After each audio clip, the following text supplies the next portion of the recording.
Guys, what's going on? It's been a while. It's been a few months since we last streamed, as far as I recall. I moved to Austin, Texas, and have been getting settled in, so haven't been able to do much streams. But here we are.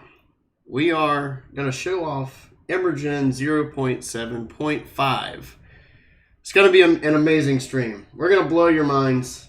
As you can see, there's already some mind-blowing stuff on the screen here. We've got all kinds of new modulators and just crazy stuff to show off today.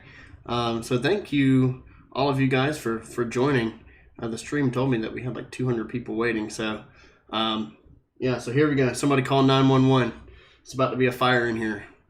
So other than that, thank you for joining the stream. And everything's going to be great today. We got a lot of stuff to show off. Really excited for this. Our team has been working super hard on EmberGen 0.75. Today's stream is particularly exciting because this is the first time that we're going to have a full, stream of just the new UI. We're not going to show off the old version of EmberGen or anything like that. It's all going to be in the new software. And this is what we've been working up to for the past 10 months or so. So, yeah, here we are. And today we'll kind of go over where we are in development, what's kind of holding us back, all the cool new features. And hopefully if you guys have any questions, we'll be able to do some Q&A throughout the stream. So if you have any questions during the stream, just feel free to answer. And I will answer as best as I can. So, yeah, without further ado, let's go ahead and hop into this. We're 1 minute past 11 here in Austin, so it's time. Okay, so first off, as you can see, we have completely redone the UI from the ground up. This is just, it's such a great thing to use once you've used it. There's no way I can touch the other version of the software at this point after using the new UI. Everything is super clean. And yeah, so let me kind of gather my bearings real quick and we will hop into it. So basically, one big thing that everybody requested was, whenever we're trying to do our simulation stuff, we are infinitely scrolling through parameters and all that stuff. So we have a new tab system for everything. And then people were like, well, hey, it'd be really great if we could search parameters. So if you want, vorticity, you can type that. If you want buoyancy, you can type that. It's going to bring up those into your thing. We've got UI hints, etc. So if you click the image export node, typically, at least it should, it's supposed to, but it's supposed to show up like a image export thing here.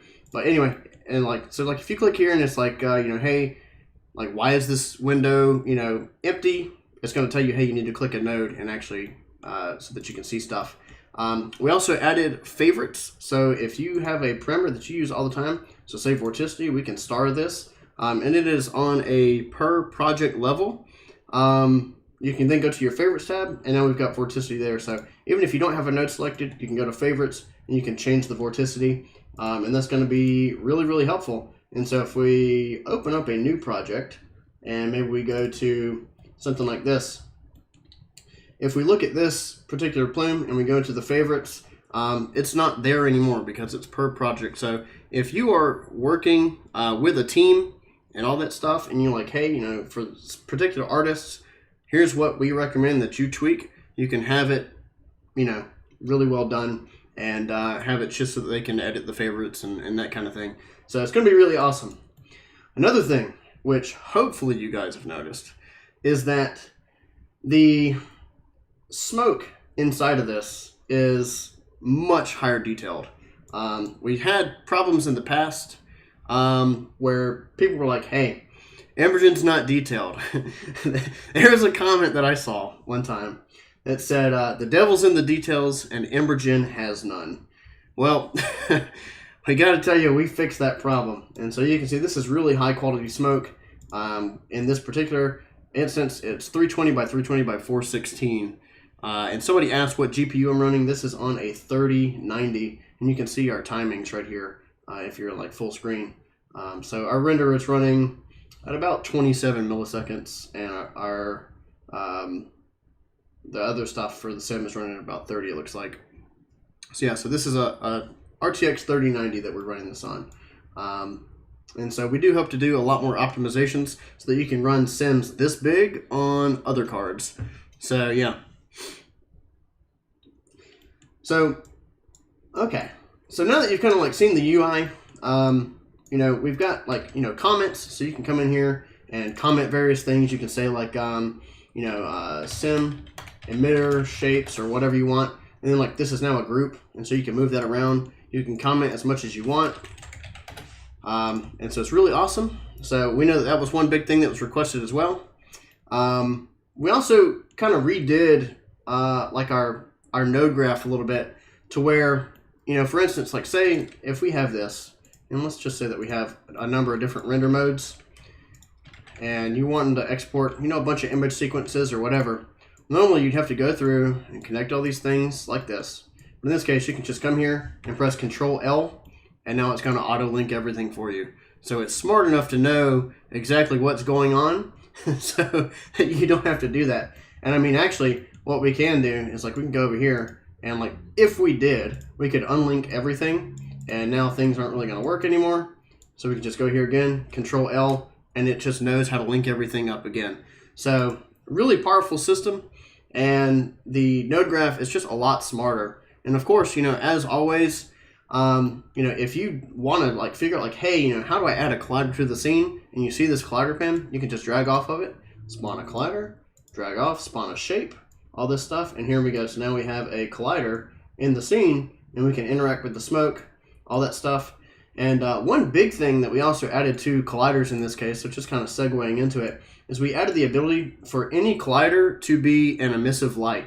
So if we come up here and let's say maybe we boost this like 250 as our emissive intensity, and we go to our shape, and we just kind of drag this through the smoke, you can see that it's lighting up the smoke and really affecting everything. And we can change this to where we can say, okay, well that's a sphere, that's pretty cool. But what can we do otherwise? We can also make like a cylinder. We can make it a really long, strong height, whatever, and kind of throw this through, make it collide, sliding up all the smoke. And then you will be able to hide the collider and just have that be a light. So yeah. Somebody asked, will there be Linux support? There will be Linux support in the future, not on 0.75 though. Whenever we release 1.0, we will have Linux support and Mac support is the plan. Somebody asked if the details are interpolated. They are to some degree. So what we have, which I'll go into this later, but we have a new modulation thing, and we can actually advect the details on this. So what we're doing is we have noise, and we are modulating it into the smoke. And so if we turn off our details, this is what the simulation normally looks like. And then we can put it back, and now we have a bunch of details. So, yeah. Does EmberGen have dots for node organization like Nuke or Houdini? If not, is it in the works? We don't have dots. I assume you mean like rerouting dot type things where you put it like between connections. I think that we might do it in the future, but currently we don't have support for that. And so, yeah, so lots of really cool stuff on this thus far. And in particular, I'm really excited to show you guys about the stuff with, I guess, our modulation and kind of how you can use oscillators and how you can have like keyframeless animations and things like that. Yes, 0G simulations are possible to some degree. All you do is just have no other forces and no buoyancy, and that's kind of like 0G. And yeah, you can do like macro shots of cigarette smoke, all that stuff, that's all possible. Yes, you can export VDB. So we have VDB, image sequences, sprite sheets, all that kind of stuff. People are asking for the release date. We don't have a release date at this time, unfortunately. The big thing that we're waiting on is we're waiting on animated meshes. We are waiting on kind kind of like some of our new timeline stuff for those animated meshes. And then we are also waiting on a few new like UI tweaks. Currently, this build doesn't export, so we need to make sure that our exports work. And those are basically the big things that are holding us up, like porting over our animated meshes, because it's just a huge hassle. Vents, I'm not sure. We don't support wine, so just kind of depends. Your graphics card could be bad, could not be strong enough, that kind of thing. It could be anything. So yeah, so what we'll do is I'm going to go ahead and create a new project here. We're going to start with this little default. I'm going to show you some cool things with a new node called oscillators. We'll also get into vorticals, which we have a really cool new vortical node, and that sort of thing. And then also, yes, somebody asked about retiming. We were going to put retiming in 0.75, but the problem is that if we tried to do that, we wouldn't even release this year. And so we're just kind of like cutting our losses on some of the features, and we'll just patch them in the future. It's kind of the plan. And if you look at our previous stream that we did, so the progress live stream number 2, you can go there and watch like all the animated stuff that you want. But we're not going to show animated meshes in this stream just because this version of the software doesn't support it yet. But we do have a version in our Discord where if you have a license, you can get a license user tag from our bot, and then you're able to get a build that has camera imports and animated meshes and all that stuff. So it's going to be really cool. So let's go ahead and hop into it and create something. So I will show you kind of how things go with oscillators. So what we can do is we can right click on these little circles, and that's going to expose our position to the timeline. We can bring in an oscillator. Now we can see that this emitter is kind of like going crazy. What we can do is we can set this to be noise. So we had a thing where like I've been wanting it so that you can add like a bunch of random noise to your simulations and all that stuff. And the oscillator node is going to be, you know, what you use to do that if you want to inject random noise and things like that into the simulation. So what we can do is go over here to our frequency, and we can pull the frequency down to make it go slower. We can also offset like our phase and all that. And then we can kind of like lower our amount here. And so now we should have it. And we can kind of increase like our base for our Z. And now we can see that the emitter is just kind of like moving around and just doing its thing. We can change the frequencies and all that to kind of get, you know, different movements. And you can kind of see a preview of what your line is. Somebody asked animated meshes why they're so hard to implement. Just because it's like, I don't know, like 10 to 12,000 lines of code that we have to port over. And a lot of it was like hacked in and into the old version. Now we have a completely new UI. And just in general, there's a lot of tech that goes into it. And yeah, so Gil, he just posted something that kind of explains it. But it's a very difficult thing for us to actually implement. And we have implemented it. We just need to, you know, actually make it right and make it fit with our new architecture. So there's lots of stuff that we're working on, and it just is what it is. So we have these oscillators, and you can see that we have like random noise. The sphere is just kind of doing its thing. We can increase the frequency to make it go faster or whatever. And that's really cool. But what if you wanted to, you know, chain together multiple things? So, you know, say if we have, you know, this shape right here. So we have another one. And what we can do is we can make this like be a size of 1. We have another shape. The problem is if we plug in the same position, they're going to do like the exact same thing. And so we can go over here, make this 1 meter again, and it's still the same. And so we have another node, which for some reason it does not work. Mike, if you're watching this, fix that so that we can make it so that we can still spawn a new node off of a signal if it has an output.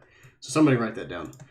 Anyway, we should be able to do a time shift. And so that's the cool thing. Also, we have like a new node browser thing where you can come in and type whatever you want.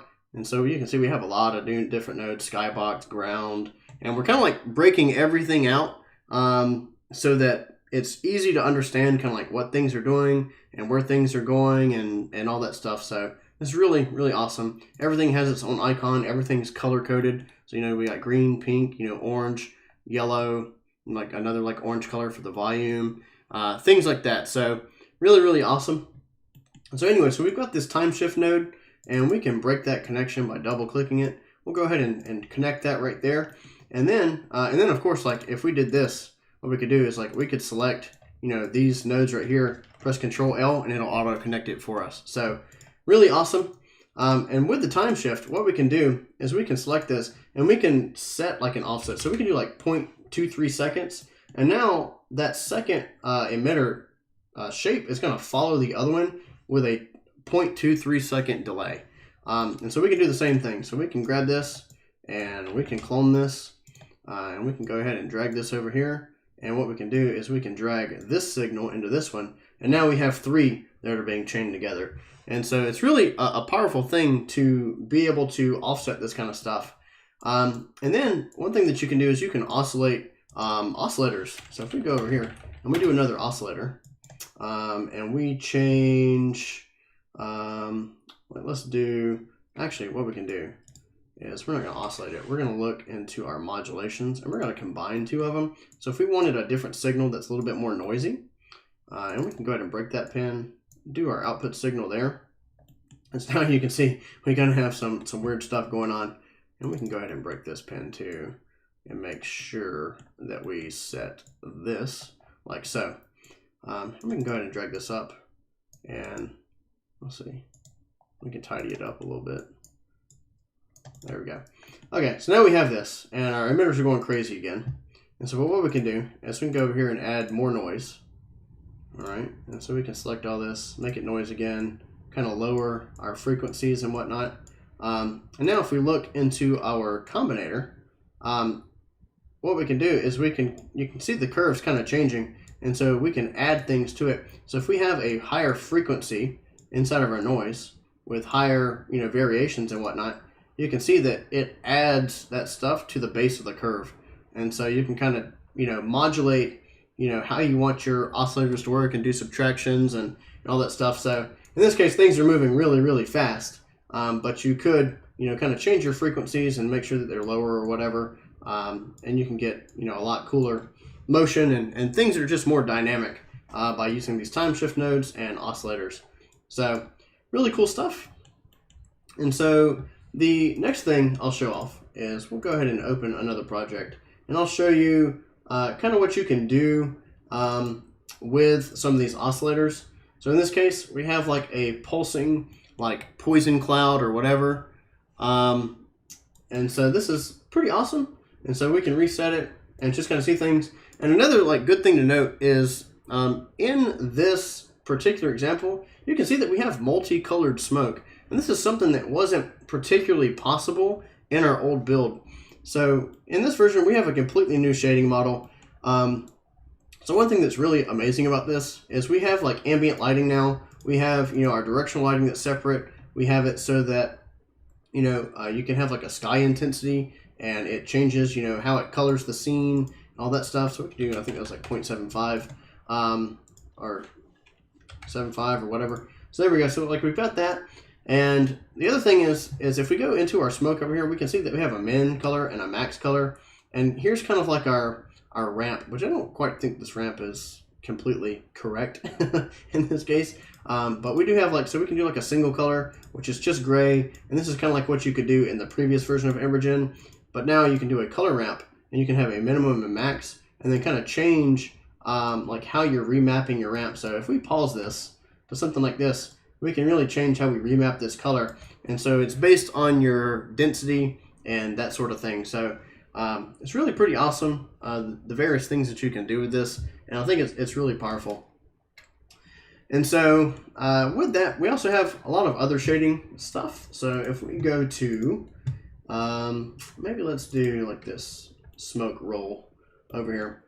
So we'll go ahead and pause this, and you can see that we've got like a little bit of a better sky. Our render's a little bit more powerful. You can kind of see the sun coming around the edges of the volume. So if we go into the shading node, we can change like our volumetric shadowing intensity now.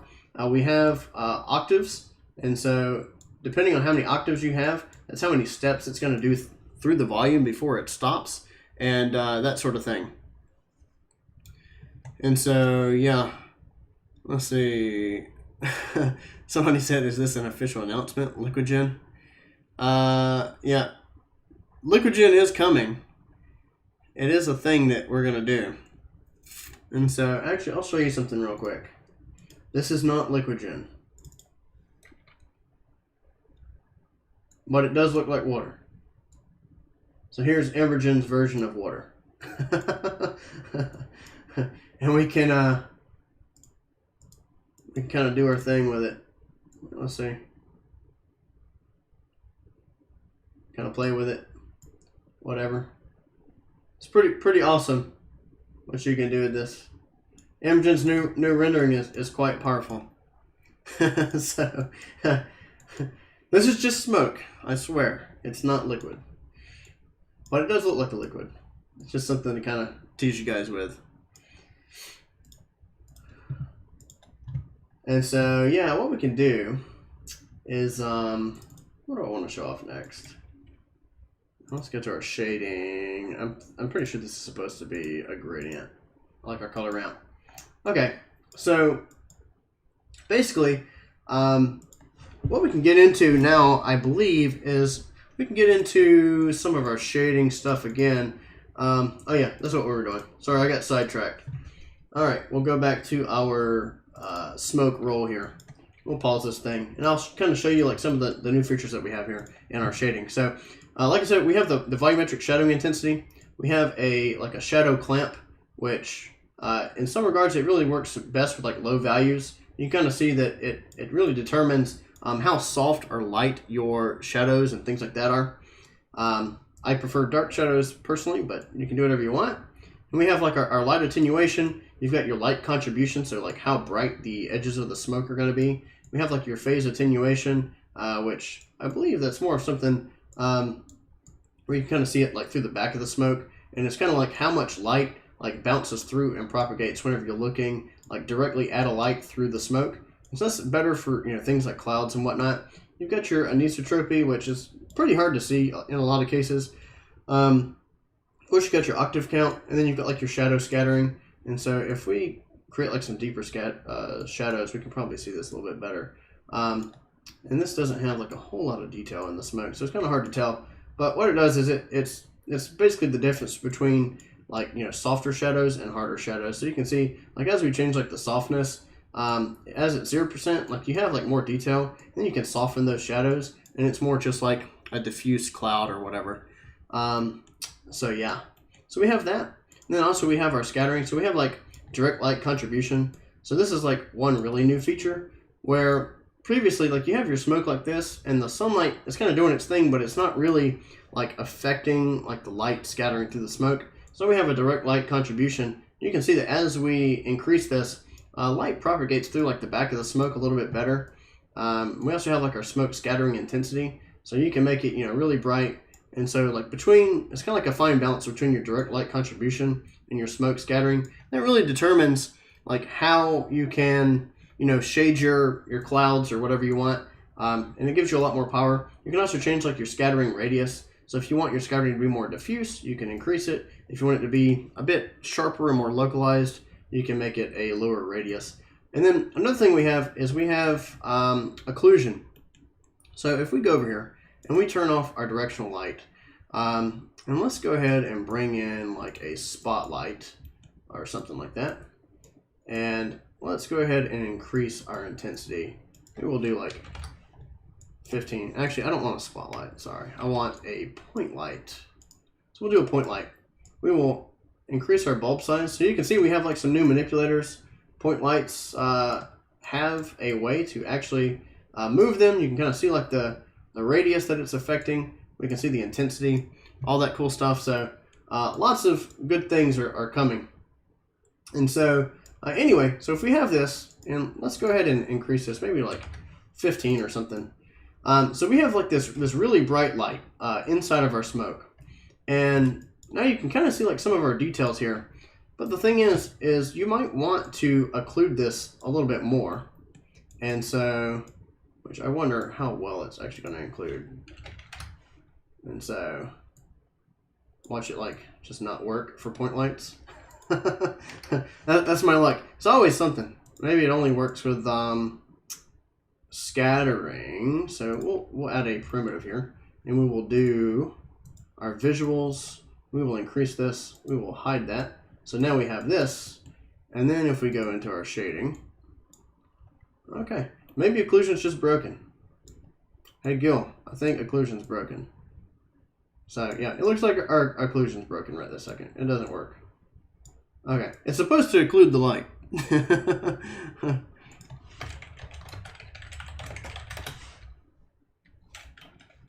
All right, sad stuff. Okay, so yeah, occlusion doesn't work right now. We'll have to figure out what's wrong with that. But it is a cool feature, and it makes sure that you can see more details and all that kind of stuff. Okay, so, and maybe, just maybe, hang on. You know what? I might be doing something wrong. I feel like my density is too low. Let me see. I'm debugging it right this second. Yeah, okay. Occlusion just doesn't work. RIP. Okay, so somebody asked, let's see, somebody said, will it be possible to import volume metrics in a UE? Yes, we do have plans to do that. We don't really know when we're going to have it, but it is going to be a thing. So yeah, so really, really powerful stuff here. And oh, while I've got a collider that's kind of like illuminating the smoke or whatever, I'll show you something that's kind of interesting. And just show you that you can manipulate more than just positions and things like that with your data. Somebody said favorites and search is the best upgrade EmberGen has seen so far. Even better than our renderer. Yeah, so what we can do is we'll go ahead and grab this. And let's go to our collider, and we will expose our emissive color. And we will oscillate this. And what we can do is we can change our amount to 100. And then we will change this, maybe just different frequencies and that sort of thing, and kind of offset our phases. And now you have randomized lighting. And what's cool is if you click this, you can see the color picker just kind of goes crazy, and it kind of shows you how it's doing those oscillations, which is pretty cool. And so that shows that you can just, like, you can oscillate really any value that you want. So yeah, and don't worry, I agree with you, Glad. The workflow improvements are really, really pretty amazing. So it's really awesome.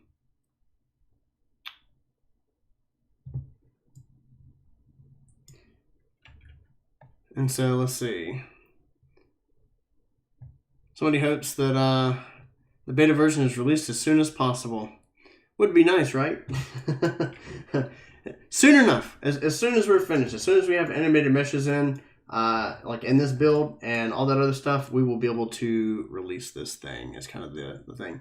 So I want to say, can you do the saturation only? Not particularly, but that would be probably a good idea if we could like expose a lot of the stuff on the colors and be able to oscillate that kind of stuff.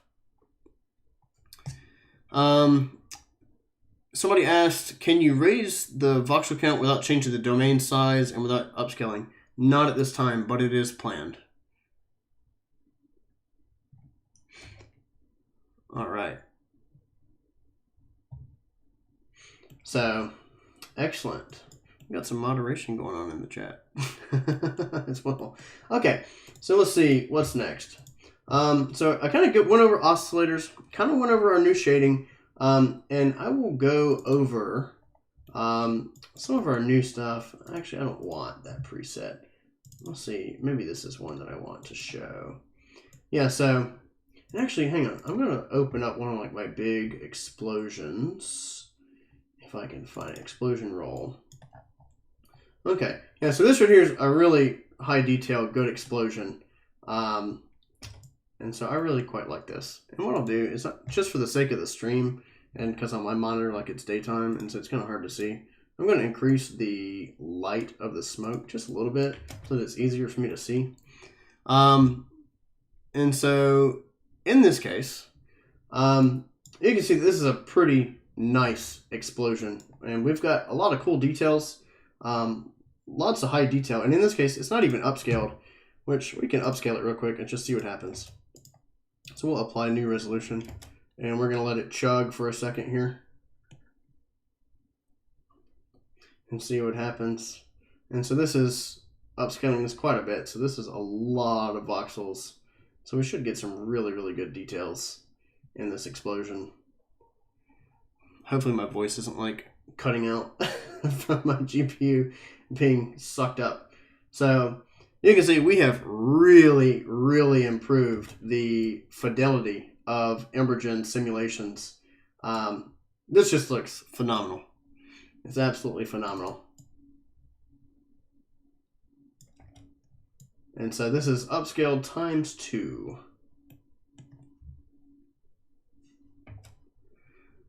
Yeah, somebody asked if this is only, like if the new UI is only in this version. Yes. Indeed. All right. Cool. Let's see. So yeah, so 0.75, the new UI is only in this. All right, cool. So here we go. Hang on, I need some water real quick.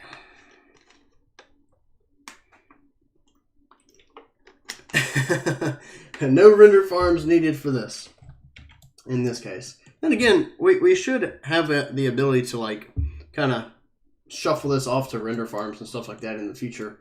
I do think that'd be really useful if we could do that kind of thing. Yes, a 2070 Super should be able to handle EmberGen. Now, at this speed, probably not, but yeah. Somebody said, is there a way to generate storm clouds? Of course, you can kind of do whatever you want. I mean, a cloud is really just smoke. So just color it white or color it gray or whatever. You'll be able to do whatever. Somebody said, will this update be available to Octane subscribers? Yes, but only once we officially release it. Octane subscribers don't get like our internal test builds or anything like that. Only licensed users directly from our website get that sort of thing. So yeah. Okay. So next, the next part of shading is part of like our emissive masking.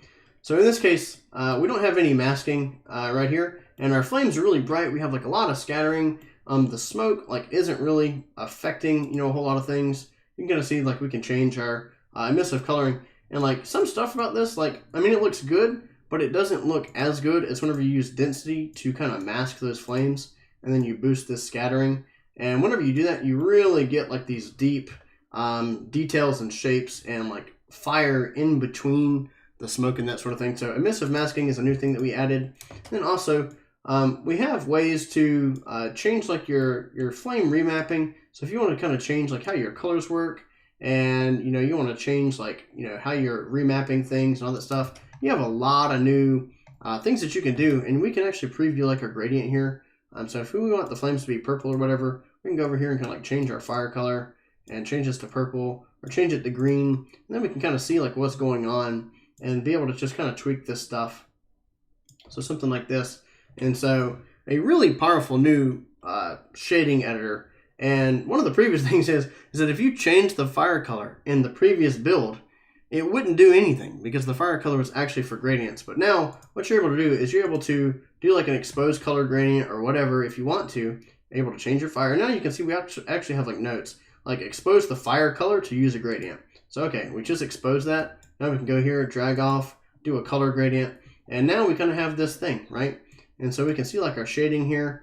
And in this case, it's kind of got like some yellow looks automatically for some reason. I'm not particularly sure why. But like we can change this gradient, and you can really finesse this thing. I haven't played a whole lot with our new gradients because we literally just added the feature. But it is awesome to be able to go through and change this thing. You'll be able to create your gradients, and then you'll also be able to save your color gradients and that sort of thing as well. So just really, really powerful new stuff that we've added in here. And so this is just really awesome, all the new features. But we're getting ready to get into some of the mind-blowing stuff. So I'm really excited to show you this. So we're going to hop into it.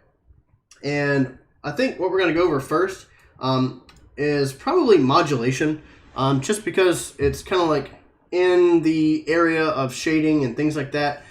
We have really, really updated our modulation. I got to sit up in my seat for this because this is exciting. So I don't really know where to start because there's a lot of stuff that you can do with this. But what we'll do is we'll just go to a default project here. And what we can do is inside of our volume, if you go into post modulation, we can type 1 for modulator count. And essentially, the way to think of modulators is you can map one data source to another. And you can take that data source and you can either fully replace that data set, or you can add to it, or multiply, or really whatever you want. So in this case, we're doing smoke to smoke, so nothing's going to change. But if, for instance, if we said, hey, we want to take the height of the bounding box and just completely replace the smoke with it, now you can see what happens, right? The entire box fills with smoke based on the height, and it's like a gradient. If we took and said, hey, what about, say, our velocity, right? What if we want to change our velocity? And like, say if we went to our emission, and we change our temper to 0, and we change this to 0, and we change our smoke rate to 0, and we even made our noise 0. So now there's no velocity at all. If we move this emitter, nothing's going to happen. But if we go into the forces for the emitter, and we make it so that it does velocity transfer, now whenever we move this, it's actually going to make the velocity visible with smoke. So, hey Josh, nice to see you. I'm glad to see you here. Thank you. And so in this case, this is doing the velocity. And so we can make this like a small sphere or something like that. We can reset the sim. And now you can see that we are visualizing the velocity of the simulation with smoke. And in some cases, this could be useful to give you some more unique sims or whatever you want. So that kind of thing is really cool. And so that's like with our velocity. We can also do the same thing with, say, vorticity. So if you wanted to visualize your vorticity, we can do this. And now we're actually seeing the vorticity of the simulation as we're moving things around. And so you can see like all the little vortices and tendrils and little tornadoes and all that stuff, which is really cool. And so if we go over here and we go into the vorticity and we really boost this up and we kind of make sure that like we have more of a constant mask, you can see that it's really changing what you're able to visualize and kind of the rate at which all these stuff are modulating. The other cool thing is you can remap any of these modulators through curves. So like if we want to, we can just add our curves and we can say, hey, only like a certain bit of vorticity is what I want to see. Instead, this should only show us some of the strongest vorticity.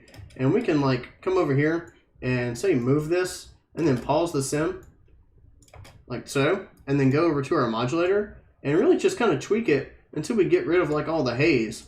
We can also do like, say a cosine based curve or a cubic based curve or whatever we want. And then the cool thing is that because we have the ability to preview this, we can also color it, because the stronger the vorticity is, the more density it has. And we know that we can color through density. So if we go into the shading and we do, say, a color ramp, we can make our max color, say, red, and we can make our minimum color, say, green. So like so. And now we have a color ramp that is showing us kind of the varying vorticities. And so you can see like in the center, the strongest is red. And then on the outside, it goes to green. And then we can also go over here and, kind of pause this again and go to our shading. And we can kind of remap this curve. So if you want some stronger reds or whatever in that, you can do that.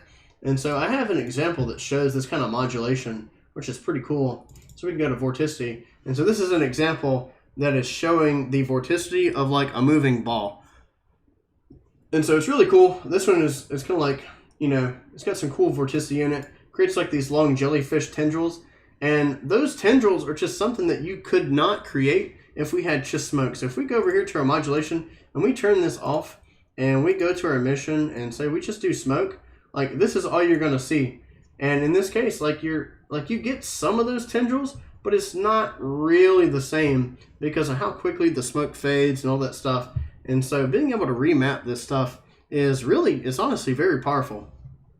And so some other cool things is if we go to maybe like our little, maybe something like this. No, we'll go back. We'll say don't save. And we'll do like this smoke roll again. And so like if we wanted to modulate noise onto this and give it more detail. So, as you know, we have different sources. So we have smoke, we have temperature, fuel, flames, velocity, original smoke, original temperature. That's useful to where if you want to make it so that, like, say you edit the smoke and then you like replace all of your smoke, and then you have a second modulator that you're wanting to do for smoke as well, but you want to use the original smoke as the source, not the new smoke, you'll be able to do that.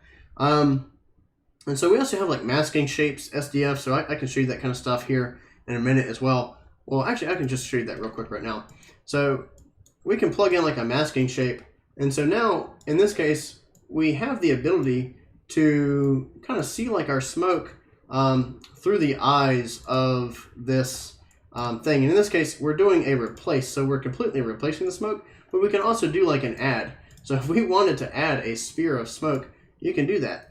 And if we wanted to, say, subtract the smoke, so in this case, like this, I think this is really powerful. So if we wanted to go over here and we said, hey, like I want to cut this part of the smoke out of my simulation, I'm pretty sure this will work. So if we go over here to our target range, actually it's kind of not really working like I expected it would. It's kind of weird. And so, yeah, not quite doing what I thought, because I figured it would do it on the range, but yeah, so that's not particularly working like I thought it would. Yeah, so, but we can see that we have like the ability to kind of control this sphere. And I figured we could kind of just cut that out. But yeah, it's not particularly working like I thought it would. It's kind of masking it though. Sort of works. Maybe I'm just doing it wrong. Maybe there is a way to do what I'm trying to do and like cut that piece of smoke out with the sphere, but my brain's not working right now. I can't figure it out. But either way, so like you can do that kind of thing. You can do, multiply. Oh, maybe that's the way that we want to do it. And so, but we would need to do like the inverse of that, I feel like. And so, because now it's like masking that particular thing. So, yeah, kind of powerful stuff. So if you kind of like get the gist and you understand how like these modulators work and all that stuff, you should be able to do some pretty powerful things. So now we're back to what we were getting into. So we were going to do noise. So if we go over here and we want to add more noise to this, so like this, like already this is a pretty decent sim, but in this case, and so if we turn off our modulation, we can kind of see like what happens. So we'll make sure that it's active. We're going to do advected UVs so that this has better temporal, I guess, stability. Because if we have just the flow style UVWs, the noise acts pretty weird. So what we can do is we can change this noise scale, and we can go over here and we'll make our target range like -200 and our max 200. We can just delete this curve, and now we can see. Like the cool thing is like we can go here and we can kind of like add noise like to the places that we want, right? And so it's really powerful, like the ways that you can kind of add details to this, like exactly where you want. So we can make this say, cubic. I kind of like this level of detail. And we can kind of change like the noise scale. And it gives you just different variations. You've got like, an animation speed. You've got like octaves that you can do. You have like the linearity, you've got your gain and all that kind of stuff. So more gain is kind of more detail. Actually, it looks like less gain is more detail in this case. And so we've got that. And so now like we've got a lot noisier smoke, and that just is a very quick way to add more details. And then the cool thing is that if we look at this and we go to our volume post process, we can also do sharpening like on top of this and kind of sharpen our smoke. So maybe we can do like 2500 or something. And so if you want a really sharp, precise smoke or whatever, this is a way to do it. And so now we have some really, really noisy smoke. And this is just something that just was not possible to do. And you can do all this stuff through your modulation. And it's really awesome. And so another thing, now that I'm thinking of it, you'll notice like we have like these curves, and everything is just kind of like, able to be, like, how do I put it? like everything is like more intuitive, right? And so part of the intuitiveness is like we have like this force noise. So we have like a little vector field visualizer kind of showing you, how this noise works, and like at the scale that it's at. So you can see, as we increase the scale, the way that all these little arrows react is really different. And also, if we go into, which I feel like we have like another noise, like if we do like a shape noise, I believe. And so if we do like a shape noise into this, we can see like our scale. We can kind of change like, you know, our linearity or our gain, kind of change like our amplitude to kind of give us like a small little preview down here. You know, you can change like your bias and just see what happens with that. And you can see that it kind of breaks a lot of stuff if you do that. Change your scale. And so we're adding in like all of these little preview windows so that like if there are a bunch of sliders, you'll be able to know like exactly what you're doing and how it's affecting it versus having to look at the actual simulation. Because that doesn't always tell you what's going on. And so it's just really, really awesome. Some of this new stuff. So that's kind of how modulators work. I'm not going to get into it like too much because there's just so much more stuff to show. We're already 45 minutes in. So let me grab a drink of water. And what we'll do is I'm going to show you something is, in my opinion, besides modulators, this is probably one of the most powerful new features that we have. So I'm about to show you it.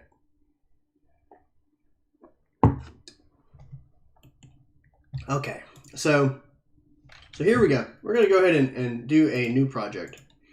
We're going to start from this little scratch thing. And what we'll do is we're going to bring in a vortice force.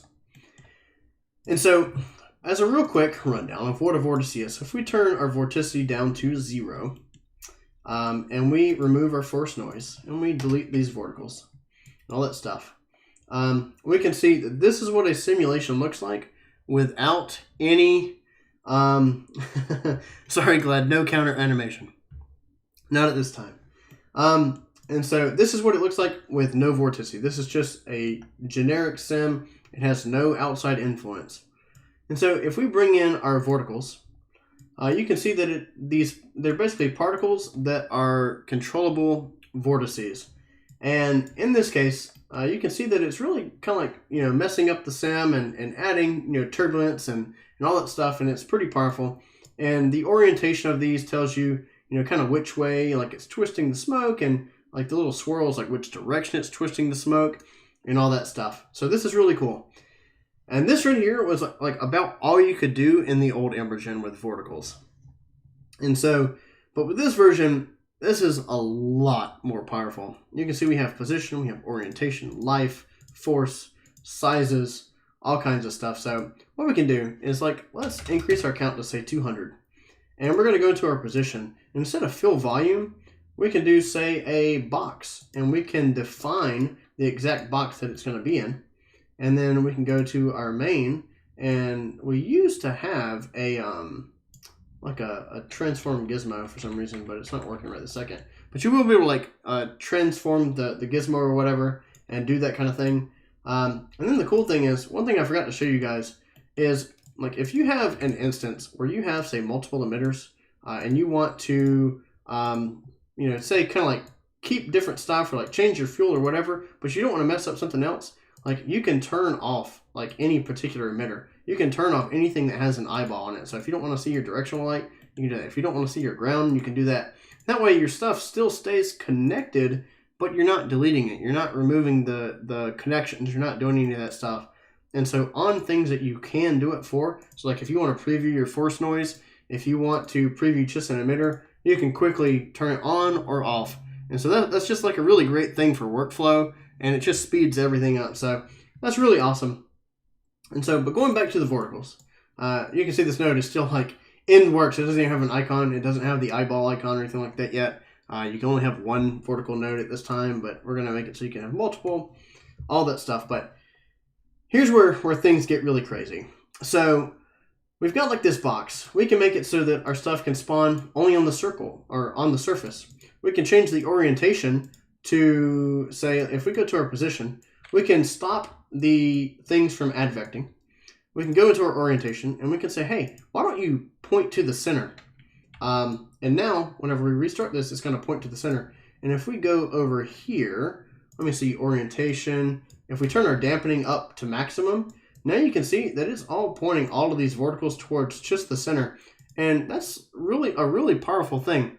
Because if we took this and we made, say, a sphere. And we wanted to bring this sphere up. And let's make it, I don't know, maybe like 3 meters or something. What I'm going to do is I'm going to go into our sim size. I'm going to make this all 256, 256. Another thing, you can see we have a blinking apply new resolution button because people are like, why doesn't my thing change? Well, now the UI is telling you that you need to click this button for it to work. So we have that. And now we have like these verticals. And hey, is my gizmo actually working now? Interesting.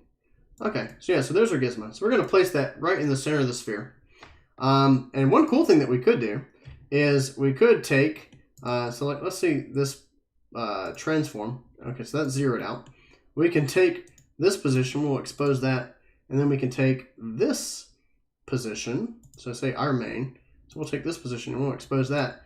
We can go here and make a constant, and then plug that in, and now our verticals should be in the same spot that this is in.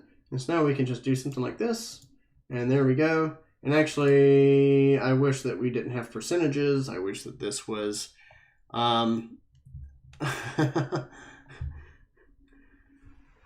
let's see. You have such faith in users. That didn't even blink in different colors to jump around the screen. Yeah, it is what it is. Are you talking about like the verticals, like changing colors? Yeah, it's kind of a bug. And actually, like this is kind of, yeah. So my constant idea wasn't going to work. Oh well, I'll just maneuver it myself here. Okay. Yeah, and now the transform gizmo is not working again. Okay, anyway, it is what it is. So we'll go here. We can go to view. We can show our bounding box. So we can see things are in the center. And what we can do is kind of move these verticals to the center here. And we're going to go into our simulation. And we are going to, what we'll do is we're going to change actually our emission. We're going to turn our fuel off. So we're going to say no emission for fuel. And then one of the last things we'll do is I'm going to go into my buoyancy. So we can just find this. Buoyancy. We'll turn this to 0. Yeah. I expect people to notice it and find it. Yeah, we'll see. We'll probably still get requests about people saying, why doesn't my sim size change? Well, I don't know. Do you want us to like literally make the software scream a voice to you? So, who knows? So in this case, so now we have these verticals. And they're all pointing outwards. And one of the things that we were thinking is, well, we have information on these verticals. Which, okay. I really wish that this thing would like, it's kind of like not working very well right this second. Like the gizmo's messed up or something. Okay. So we have like the data for these lines that are coming out. And what we can do is in the force tab, we have the ability to, make some really crazy forces along this. And we'll actually change this from a, like a cube. Let's see if we go to main, let's see position, box, we'll do sphere, so that it's actually like a sphere. And then we will make sure that our verticals are up here. And so something like this, we'll make sure that it's like kind of like right in the center of the sphere. So there we go. So now we've got that. And we'll go back to the sphere and we will change the radius to 3 to match the other one. And so here's where you can kind of do some cool things with it. So inside of our force, if we change the min and max velocity so that's not doing anything, now the stuff here is, so if we turn off our show emitters, now we just see the smoke. Now we just have like these lines. And we can actually push along those lines in particular. And so now you can see we created like our own custom push force with these particular verticals. And then if we go into the simulation node and we go into force and we make our force tightness, say something like 13 or 15 or whatever, the things that you'll be able to do with this, it's only going to follow exactly those force lines, and pretty much the force is going to decay off. And so you can create like these weird kind of bubbles or whatever. But then if you remember, you can also advect your verticals. And so in this case, the verticals will be able to kind of like push themselves out as if they're particles, and kind of pull that smoke along with it. And so you can create some really cool, effects with this. And we can kind of go here. You can make, say, only 20 of them. And now you've got kind of like this coronavirus looking thing. So it's pretty interesting. We can go and do like say 0.2, 0.3, and kind of change like the life of this. And if we go to the verticals, we can go back to the position. Maybe we can do like 500% advection so that they go a little bit faster. And then if you want to, you can also make it so that they are, doing a little bit of spinning of some of this stuff, and kind of like increase that, velocity or vorticity. Another thing that we can do is we can make this 0, and we can tell it to not push anything at all. And we can just kind of like boost this. And now we can create like these swirls like on the surface of the sphere. And so with these verticals, there's so much stuff that you can do. And the reason why it's creating these swirls so well is because we made sure that in the simulation we have like this force tightness, and it's basically enforcing certain rules on the smoke so that it follows the vector field of the smoke a little bit better. And so you'll be able to create some pretty dynamic and crazy things by doing this. And we can kind of like maybe increase our number to 50. And so, but things, they get crazier than this. So one of the options that we have, so we also have a spiral as an option. And so where this is really cool is we can go here and we can make, say, like a height. We'll do, maybe just something like this. So create like this spiral. You guys can probably already see where I'm going with this. So we will unexpose our position here. And we'll bring this down. And maybe we'll make this like a, maybe like a torus or something like that. And we got our force over here. We're going to go to main. We'll just kind of zero this out as well. And so now we kind of have like this tornado effect that's starting up. So we can see this spline here. And one of the cool things is we have it being point to center. We can also do shape aligned. So we can tell all of these verticals to align with the shape. We can also tell it to be random. So if you want them to be random, they can be random. But we're going to do shape aligned. And what we'll do is we will make sure that inside of our position here, we can kind of change like our revolutions if we want to. And then we can go into our force and we can make this say, I don't know, 10 to really kind of like push this along. And now we've got something like this. We've got this little tornado thing that's kind of happening. And if we want to, we can boost our emission so that we get more smoke to pull from. And so now you have this cool like twisty tornado thing. We can go into our forces and we can say maybe 15 on the rotation. And so now you have some bigger vortices, or at least stronger vortices, and you're really kind of twisting this smoke around this thing.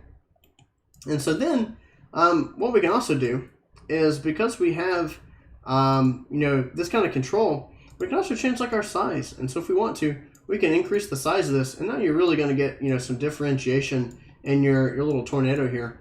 Of course, you could also go into your main, and what we can do is we can add like a cycle to this, and now the verticals will rotate. And so if we look at this, we can kind of see that it's rotating. But what we'll do instead of our cycle is we're going to make sure that this is only on Z. So we'll do none, and now I believe this is going to rotate.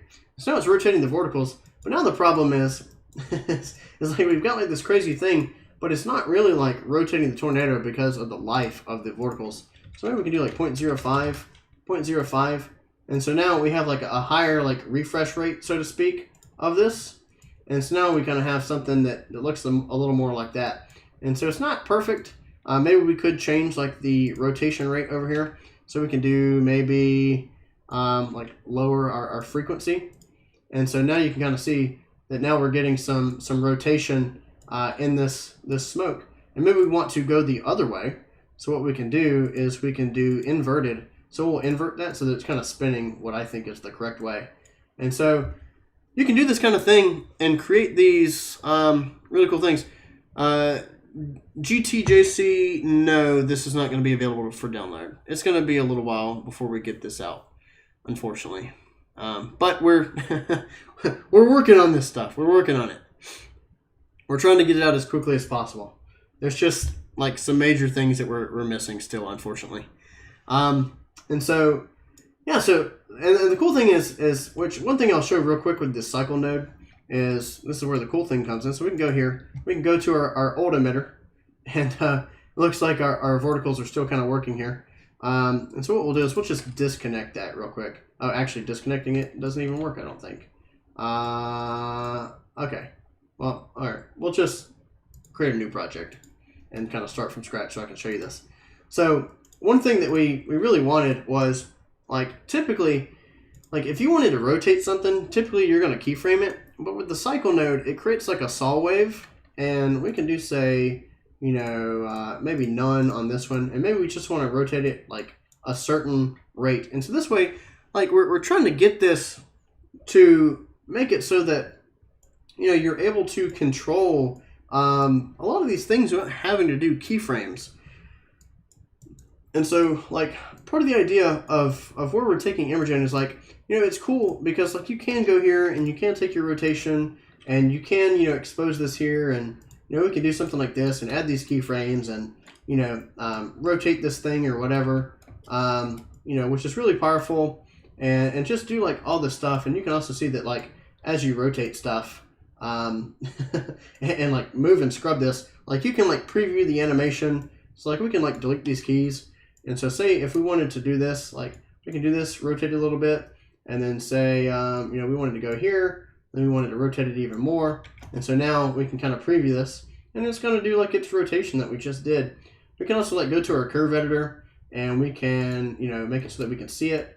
We can make this linear if we wanted to. So we have like a complete full, you know, curve editor. You can edit your tangents. You know, we can go here, select all. You know, we can make it back to, say, Bezier or whatever. You can make it, you know, smooth or kind of really whatever you want. You know, we can change like the handle type. So we can do like free handles, I do believe. Yeah, so now you can like change the curve and really like change how this thing is rotating. So you can see it's slow. And then it's going to ramp up and get to this speed really fast, or to this rotation a lot faster. And so it's just really powerful, like the kind of things that you can do with this. And you can see that the curve is kind of like freaking out there. So we can set both of these, and we'll do linear. So something like that. So there's a lot of like new things that we're adding, lots of new nifty, you know, UI tricks and all that stuff. And so like in this case, like if we didn't want to like change like from 360 or say 240 or whatever, you can hold shift, and that's going to make it so that like it can't move up or down. And I believe if you hold control, it does the same thing. Yeah. And so like we can do that kind of stuff. So you can edit these kind of things on your curve editor and all that. So that's really powerful as well. But what we're trying to get into is things that are a little bit more procedural. We do have plans to make a tool for water, Y2K Matty. It's called EmberGen, but no ETA on that. After EmberGen is at 1.0, it's kind of the hope, right? So we have that, and so then, yeah. So what's next? So I showed you guys the modulation. I showed you the new shading. I showed you verticals. Yeah, I think that's most of what I wanted to show you guys. Do I have any like other cool presets? For those of you who have like just joined, like we have some really slick explosions and that sort of thing that you can do with the new EmberGen. And so yeah, it's just like overall it's just really powerful. So yeah. Does anybody have any questions that I missed? Let's see. So if you guys have any questions, go ahead and type them in, and I'll go ahead and ask them. We've been at this for about an hour now. So if you have like any specific questions about features, or you know, how to do something, or you know, like you want to see something again, or you know, ask about how to do something with modulation or whatever. Yes, there will be time remapping that is planned. Do I have a high level estimate? Probably a couple months. Yes, Gil, I did show the masking and modulation. My system config, RTX 3090. And so yes, I do have a very good graphics card running this thing. But the good news is that a card that is lesser than that will still be able to run EmberGen pretty well. No retiming is not in. That is something that's coming though. Will projects be compatible from previous versions? No. We changed everything, and so there's just no way that it's going to work. Can you import and export? You can't export cameras, but you can import cameras, yes. So yes, you can import FPX cameras. Do we have some freedom in changing the UI? Yes. If you go to your preferences, you can change the UI scale. You can change your undo history. You can, make it so that you can change your shortcuts. You can change your layout mode, so you can do flipped. You can do legacy, which is where the timeline's all the way on the bottom. You can do legacy flipped. You can do all horizontal, because some people are crazy. so you can kind of change whatever you want, but our new default is this. Yes, you can undo. So if we go over here and say we, move this emitter up or whatever, Control Z, it undoes. If we delete this node, Control Z, we can undo. If we delete, say, this, and then this, and then this, and then this, we can undo all that too. So yes, undo works up to 512 iterations. The only thing it doesn't work on is if you move the camera. It does not reset that. Yes, this session has been recorded. It will be up on YouTube pretty much instantly afterwards. Okay, let's see. Jason wants me to show the Fireball favorites. Is this what it's supposed to look like, Jason? Is this it? Is there anything in particular I'm supposed to do? Looks like we've got a some kind of thing here. It's like a little fireball. It's pretty cool. Looks like we're doing some cycling for maybe rotation. Or no, actually for our position. That's kind of interesting. Oh, slide the favorites. Gotcha. There we go. Interesting. Yeah, so kind of like as you change the smoke rate, colors kind of change.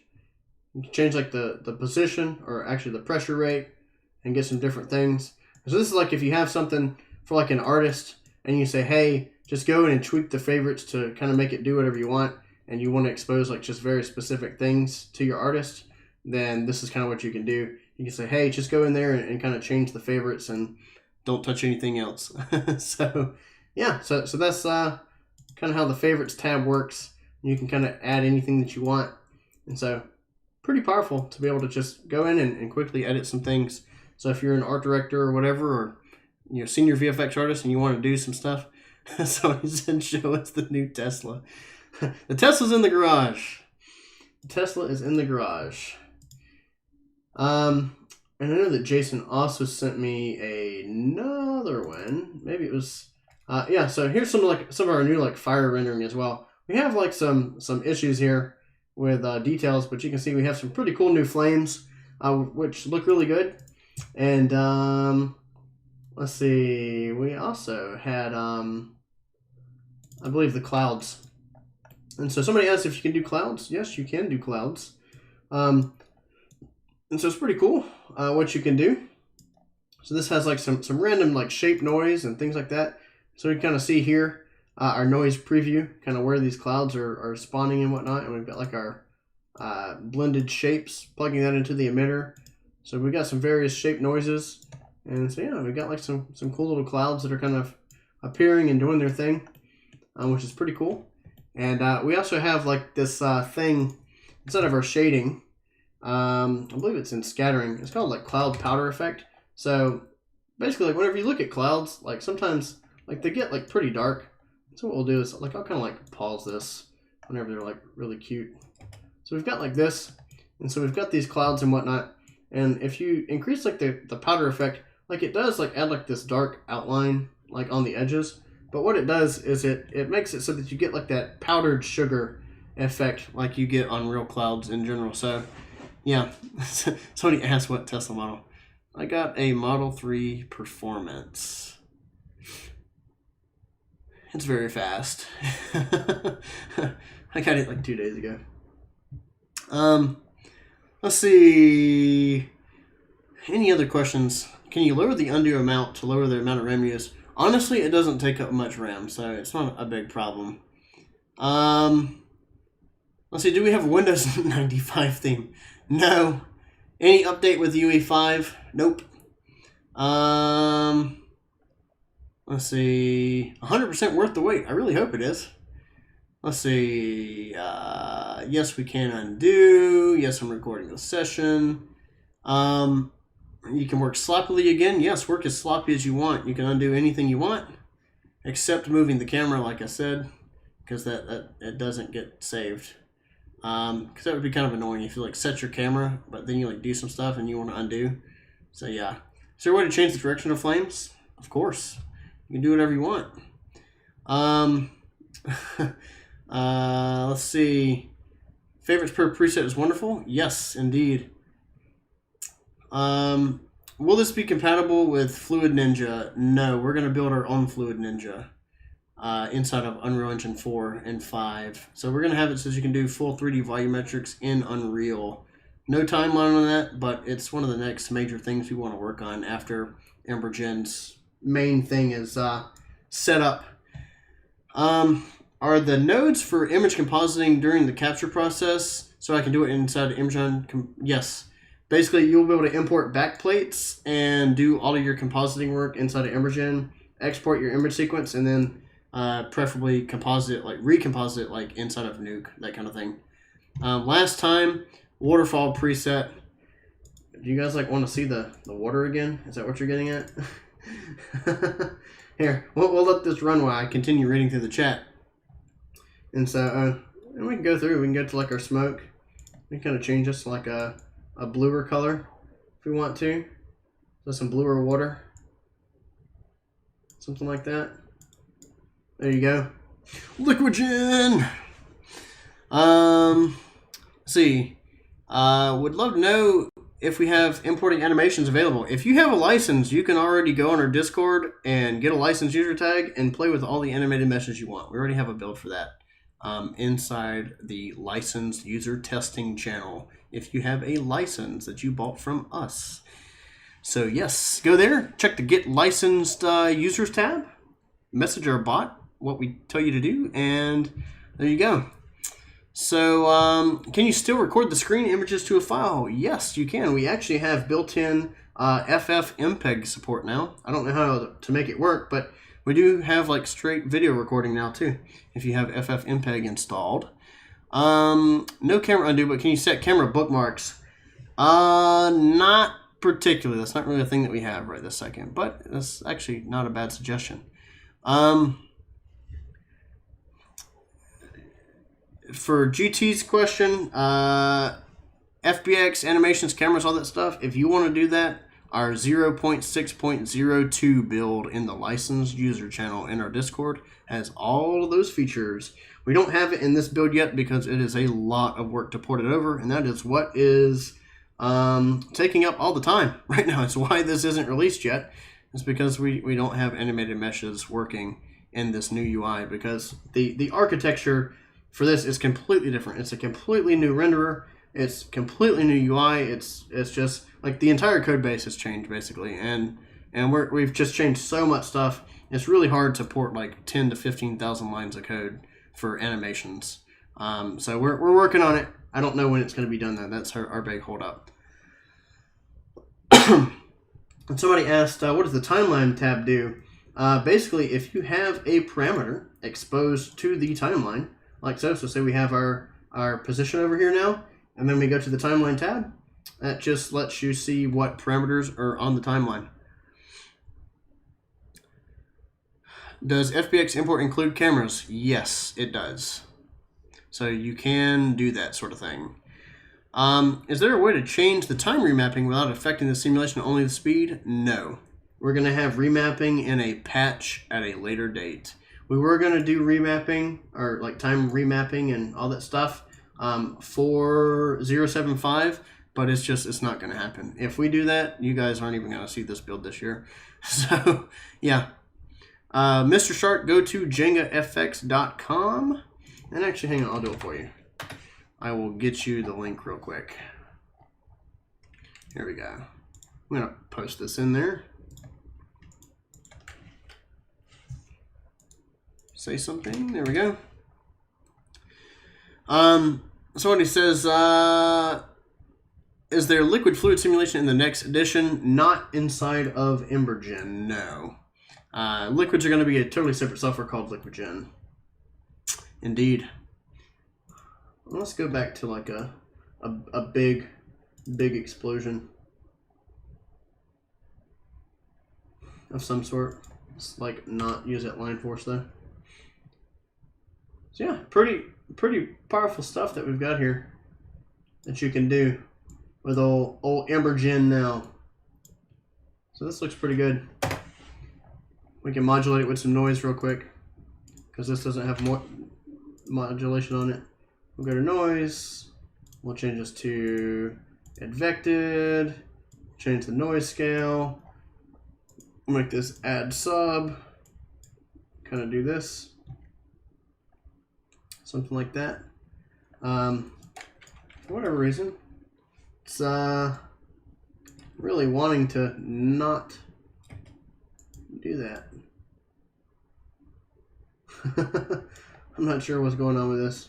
Why it's not particularly working as expected. Masking source, smoke. There we go.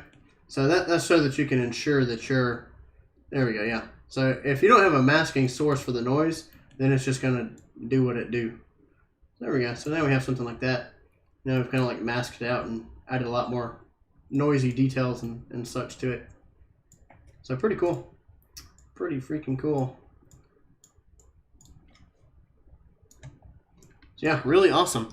Let's see, is there a way to separate vector fields for different elements? So separate ones for fire, smoke, and sparks? Not at this time. No, everything uses the same simulation data. Would LiquidGen do something to what's in this current build? Just emit from the simulated water mesh and foam, etc. It would be a completely different method of simulation, but basically just think of EmberGen, but for water. I mean, it's going to be the same UI. It's going to be most of the same nodes. Just different stuff that are very specific to water. Any debris option in the future? I mean, you can kind of do debris right now. So if you do, say something like, if we go over here, we do particles.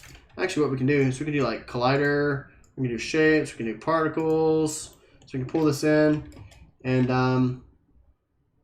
so now you can see that we kind of have like, it's kind of hard to see because of this. But what we'll do is we'll do like particle control.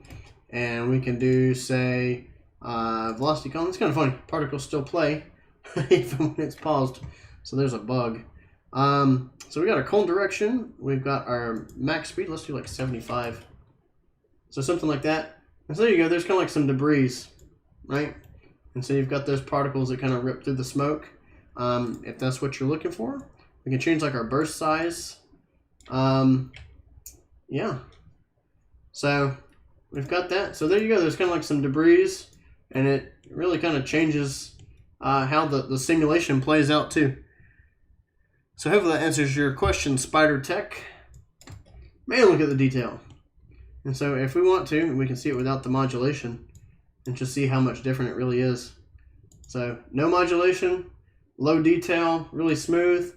With modulation, lots of detail. And that is without upscaling. Whenever you upscale this, the detail is a lot crazier. And so like one thing we can do is like, let's do like 128, 128, maybe 128. And so we'll, actually this does have ×2 upscaling on it. And so we can do like ×4 on like this small little piece. Doesn't particularly like that. The noise kind of freaks out. I was just seeing what it would look like.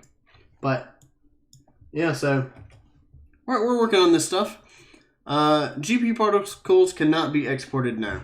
I don't know when we're going to be able to export GPU particles. You can export them as an image sequence and composite them into your scene and all that stuff, but like actually exporting them like as 3D things, it's not a thing. That'll have to come in like 1.0. So yeah. So there we go. Able to like change our sim size, right? Kind of revert this thing. And actually what's interesting is that we didn't have to reapply the bounds to it, which is kind of funny. So yeah, lots of cool stuff. So Mr. Shark, the thing is here's the thing. If you're trying to upscale something that's like 512 by 512 by 512, of course it's going to kill your PC, because that's like a billion voxels, even if you do like ×2, right? And so upscaling is mainly meant for a lot smaller volumes. So, you know, for instance, like say we go over here and I'm going to create a new project. I'll show you a good use of upscaling. So if we go here and we go into our simulation and we make this just a small box of like 128 cubed, and we do this, and like, let's say, you know, we go here, we make like a sphere, and maybe we want like no buoyancy. So we'll go to like our force, we'll say no buoyancy on this, and we just kind of have like this thing. Maybe we don't want any fire, we just want some like wispy smoke. So we'll also go to like our sim, and maybe we'll do like, you know, semi-Lagrangian to get like some more wispy stuff. We'll go to like our vorticity and kind of increase that a little bit. And then, you know, so yeah, so maybe we just have this thing, right? And maybe we like this. And then we want to go to our forces and actually add like a force noise so that we get like some more wisps. And so then in this case, you say, hey, you know, I want more detail on this little, you know, ball thing that I've got going on here. And so if you want more detail on this instance where you have a small simulation bounds is where you can actually get away with upscaling. And so now you can see we have really high details on the smoke. And then of course, if we go into our modulation, you can get even extra detail with the noise and stuff like I showed. And so the hope, and so of course we have to mask this with our smoke, and then we can change our target range, something like so, and we'll just retarget that. So we have that, and kind of change the way that that noise looks and works, and make this like advected style. And so yeah, and so then we can see like with and without modulation. So there's upscaling without the noise, and then here's upscaling with the noise. And so really affects it. And you know, the cool thing is like, I wonder what that looks like even without upscaling. Yeah, so like it kind of adds more detail a little bit. But yeah, so the thing is upscaling is just, it's absolutely brutal, like Gil says. And so that's why it kills your PC. But one thing that we're going to have is we're going to have it so that you can upscale only on export. So you will be able to preview it if you want to. Yeah, optimal is like 128 or less if you want to go ×3 or ×4. I mean, like at that point, your stuff is going to be really small.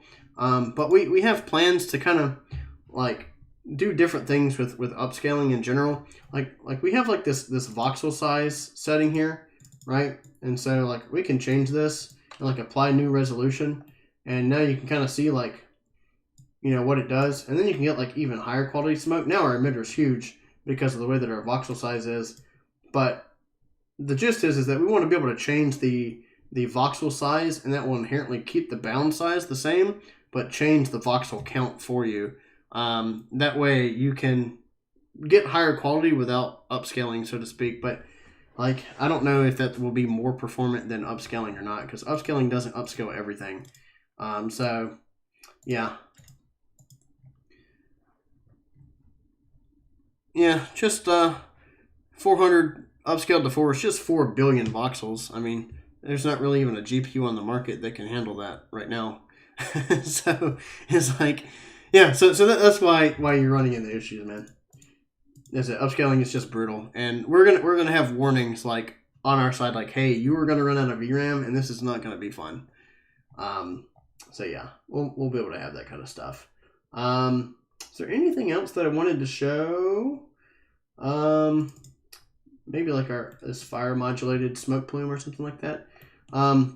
So yeah, like there's just so much stuff that you can do. I mean, all I can say is like, look at the details, you know, look at all the cool new stuff that we have. Like, let's add like some verticals into this thing. And, you know, like the cool thing is like you can just play with this and really just create some really cool new stuff. And like I think this new build is just so powerful, guys. It's so ridiculously powerful. And I mean, there's so much cool new stuff in this. Like, there's a ton of things. And so, you know, we even have some Easter eggs in this build. I won't tell you what they are, but for you gamers out there, you might be able to figure it out. So yeah, so some pretty cool stuff. Yeah, so that's basically it, guys. Do you guys have any more questions before we hop off?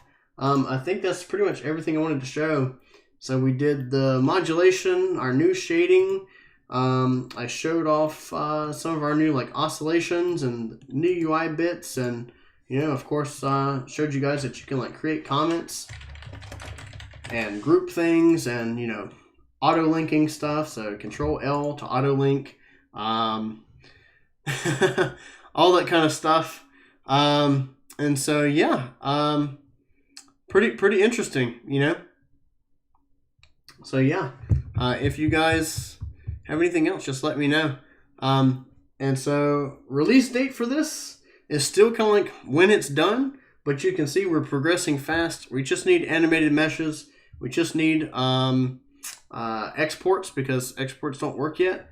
And whenever we get those two things in, we will probably release a build to like licensed users, maybe like a couple weeks before our actual release date. And Foul Fiery, if you want to import Alembics now, you can get a license and join our Discord, get the get licensed user tag, and once you get the tag, you can download a build that has Alembic import support and FBX imports and cameras and all that good stuff. So yeah, and it has some of the new rendering stuff that we have too, so that's pretty great. Oh yeah, so you can maximize panels if you want. For some reason, the floating window doesn't work. I don't know if that's because like my preferences or something. Yeah, show floating viewport. So yeah, so you can like go through here and, you know, select things and whatever, you know, find different things, edit your parameters if you want to, and kind of see like this little floating viewport. So that's the thing, if you control space, you can like maximize your viewport and kind of just do whatever you want. So lots of cool stuff in this.